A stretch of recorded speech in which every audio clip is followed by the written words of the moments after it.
ঘৰৰ পৰা জল্দিকে বিহু চাব আহি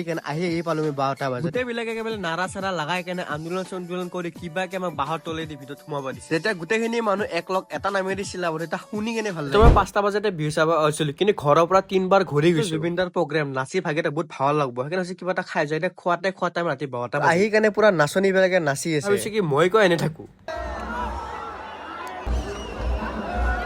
এতিয়া আমাৰ ইয়াত ডান্সাৰৰ অভাৱ কায়ো বিহু নাচিব নাজানে যোনে একেবাৰে যি পাইছে তাকে নাচিছে কাপোৰ খুলি কাৰণে কাপোৰ মূৰত দি নাচিছে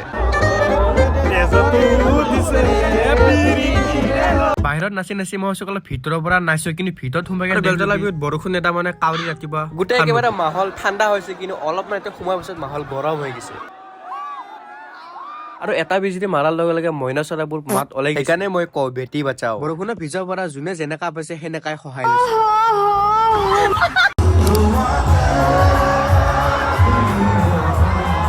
এতিয়া লাহে লাহে নিজৰ বস্ত্ৰবোৰ খুলি কেনে নিজে চবে পাৱাৰটো দেখে আছে এই যে দৰা ঘৰত গেলি যে কইনা আনি কোনে মাতে যে সেনেহেন হৈছে তাৰমানে পৰিস্থিতি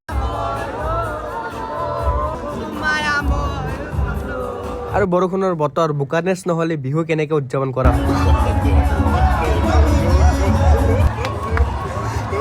একেবাৰে চেকবাছ যাই পাই দিছে ইয়াতে এটা গোটেই লং ভিডিঅ' দিছো আপোনালোকে যাই কেনে ইউটিউবত চাওক লং ভিডিঅ'টো